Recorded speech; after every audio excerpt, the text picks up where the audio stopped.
Inheritance of one gene. इस concept में हम समझेंगे कि मेंडल ने मोनोहाइब्रिड क्रॉस किस तरह से परफॉर्म किया। तो उन्होंने क्या किया, सबसे पहला स्टेप फॉलो किया, that is selection of parents which having a one contrasting character and rest all are same.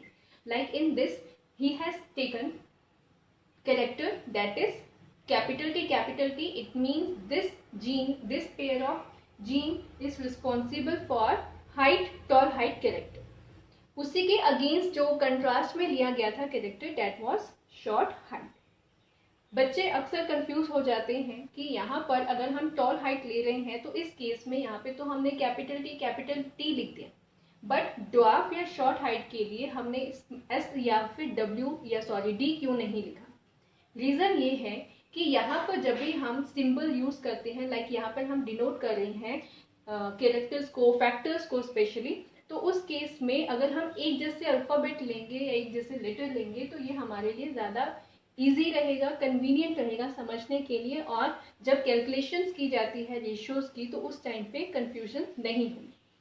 तो उस कंफ्यूजन को ख़त्म करने के लिए, एररलेस कैलकुलेशंस बनाने के लिए सिंबल जो है वो हमेशा एक जैसे लिए जाते हैं। एक में हम कैपिटल लेटर से उसे रिप्रेजेंट करेंगे, सेकेंड में हम उसे स्मॉल से रिप्रेजेंट करेंगे।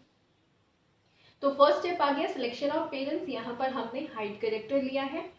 अब जब पेरेंट्स जो गार्डन पी प्लांट जो ग्रो कर रहा है उसमें जब फ्लावरिंग होगी तो फ्लावरिंग के टाइम पे क्या होगा, गैमीट्स बनेंगे, पोलन ग्रेन बनेंगे, ओव्यूल बनेगा। तो एक प्लांट जिसमें टॉल हाइट वाला था उसमें गैमीट्स जो बनेंगे वो capital T and capital T वाले। गैमेट्स के टाइम आपको पता ही है मियोसिस होती है जो क्रोमोसोम को सेपरेट कर देती है, मीन्स हाफ कर देती है। उसी तरीके से शॉर्ट हाइट ड्वार्फ वाले प्लांट में भी गैमीट्स फॉर्मेशन के टाइम क्या होगा, मियोसिस के टाइम क्या होगा, ये जो फैक्टर्स थे ये सेपरेट आउट हो जाएंगे। क्रॉसिंग होने के बाद यहाँ पर ये क्रॉसिंग वैसे ही करवाई जाएगी जैसे कि मैंने आपको कल समझाया था, जिसमें क्या हो रहा है, पोलन ग्रेन को एक फ्लावर से ट्रेवल करवाया जाता है, ट्रांसफर करवाया जाता है फीमेल फ्लावर के अंदर। अब फीमेल फ्लावर का मतलब क्या हुआ, यहाँ पर जो अनवांटेड पोलन ग्रेन है उन्हें कट ऑफ करके रिमूव कर दिया जाता है, इमेस्कुलेशन उसे ही कहते हैं। क्रॉसिंग के बाद जो हमारे पास रिजल्ट आएगा वो होगा हमारा फर्स्ट फीलियल जनरेशन, या सिंपली इसे आप F1 भी कह सकते हैं या फर्स्ट फीलियल कह देते हैं या F1 जनरेशन कहा जाता है। इसे हाइब्रिड भी कहा जाएगा क्योंकि ये जो capital T and small T जो हमारे पास प्रोडक्ट आया है ये एक्चुअली रिजल्ट है किस एक्सपेरिमेंट का या किस हम कह सकते हैं टेक्निक का, that is artificial hybridisation, artificial crossing. Result में हमें दिखेगा कि कैपिटल टी एंड जो स्मॉल टी है ये जब प्लांट ग्रो करेंगे, मीन्स जब ये सीड आगे जाके जर्मिनेट होने के बाद ग्रो करेंगे तो हम नोटिस किया जाएगा कि जो हाइट है वो क्या है, टॉल। अब आपको ये तो क्लियर हो ही रहा होगा कि ये जो है होमोजाइगस है और प्योर लाइन है जैसे आपको पहले समझाया, और ये जो हमारे पास प्रोडक्ट आया है ये heterozygous. In short capital T ने स्मॉल टी को क्या कर दिया है, सुप्रेस कर दिया है, उसे एक तरह से कमज़ोर कर दिया है ताकि उसके एंजाइम जो हैं उस लेवल के प्रोटीन ना बना पाए और कैपिटल टी के एक्सप्रेशन को रोक ना पाए। तो यहाँ पे कैपिटल टी जो डोमिनेट हो गया है इसीलिए हाइट क्या हो गई, टॉल। इट मीन्स जब हम इसका फिनोटाइप देखेंगे, अगर हम इन सभी सीड्स को ग्रो करें और देखें तो हमें कोई भी ड्वार्फ हाइट वाला प्लांट नहीं दिखेगा, बिकॉज यहाँ पे फिनोटाइप मीन्स उसका फिजिकल अपीयरेंस दिख रहा है। और फिजिकल अपीयरेंस के टाइम क्या होता है, हमें उसके जीन जो एक्सप्रेस करेंगे चाहे वो डोमिनेंट हेट्रोजाइगस है या डोमिनेंट प्योर लाइन है वो ही हमें कैरेक्टर अपीयर होंगे। आफ्टर दिस F1 जनरेशन जो कलेक्ट की गई थी उसी F1 जनरेशन को जो भी आगे प्लांट ग्रो किए उनकी सेल्फ पॉलिनेशन कराई गई जिससे सेल्फिंग भी कह दिया जाता है। सेल्फ पॉलिनेशन में यहाँ पे क्या होगा, यहाँ पे अब आर्टिफिशियल कोई काम नहीं है, मीन्स यहाँ पे नेचुरल अलाउ किया जाएगा पोलन ग्रेन को अपने ट्रैवल करने के लिए, चाहे वो किसी भी मीडियम के थ्रू एजेंसी के थ्रू ट्रैवल कर रहे हैं, चाहे वो विंड हो गया, वाटर है या इंसेक्ट है। इस केस में जो F1 जनरेशन का प्रोडक्ट आएगा वो वो F1 के कंपैरेटिवली वेरी कर जाएगा। कैसे, यूनिट स्केल में हम समझते हैं। ये चीज तो सेम एज सच वही रिपीट हो रही है जैसे हमने पहले डिस्कस किया। यहाँ पर भी गैमेट बनेंगे, प्लांट ग्रो करेगा, फ्लावर आएंगे जिसमें गैमेट फॉर्मेशन होगी मियोसिस के बाद। तो capital T and small T वाले गैमेट बन गए। सेम यहाँ पर भी वही है। अब नेचुरल जो प्रोसेस था पॉलिनेशन का वो हुआ। इन प्रोडक्ट को आगे जब जर्मिनेट किया गया तो नोटिस किया गया क्या कि जो प्लांट ग्रो किए हैं इनमें से कुछ प्लांट ऐसे हैं जो टॉल हैं और कुछ ऐसे हैं जो शॉर्ट हाइट हैं, ड्वार्फ। अब रेशो को जब देखा गया तो मेजॉरिटी देखी गई टॉल प्लांट की और जो माइनॉरिटी कह सकते हैं एक तरीके से वो थे ड्वार्फ प्लांट। प्यूनेट स्केयर में बहुत इजीली समझ आ रहा है कि किस तरह से गैमेट आपस में फ्यूज हो।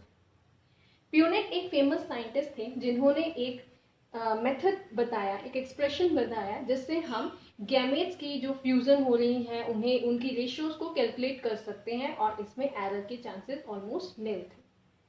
लाइक जैसे यहाँ पे गैमेट्स जो बने सेल्फिंग के टाइम F1 जनरेशन की, तो कैपिटल टी इधर लिख दिया और स्मॉल टी यहाँ।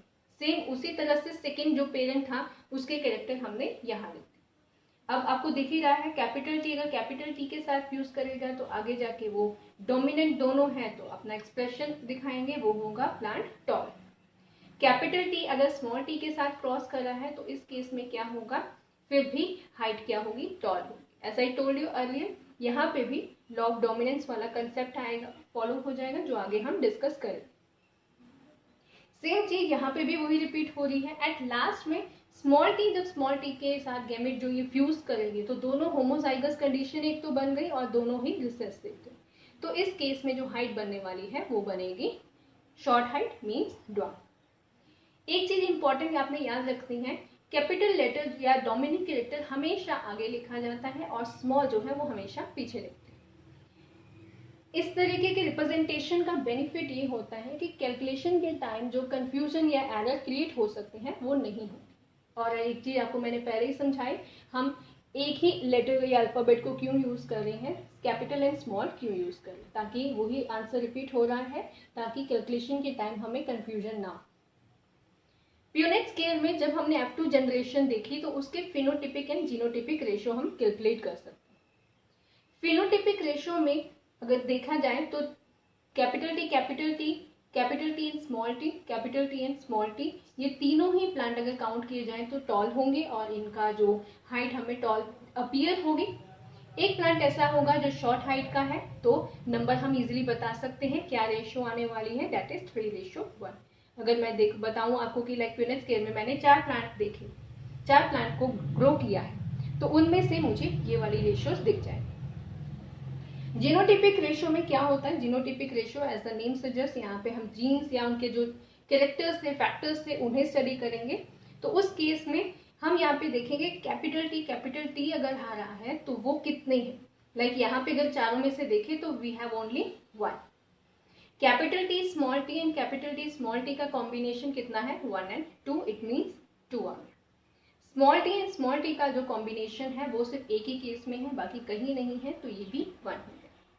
तो जीनोटिपिक रेशियो जो है, ये वाले जो यहाँ पे होमोजाइगस कंडीशन है वो एक ही एग्जिस्ट कर रही है, प्लांट टॉल ही होगा।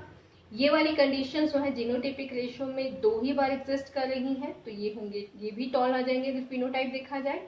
और जो ये वाली कंडीशन है वो एक बार एग्जिस्ट करेगी, एक बार ही आएगी, अपीयर होगी, तो वो हो गया ड्वार्फ। सो ये है मोनोहाइब्रिड क्रॉस।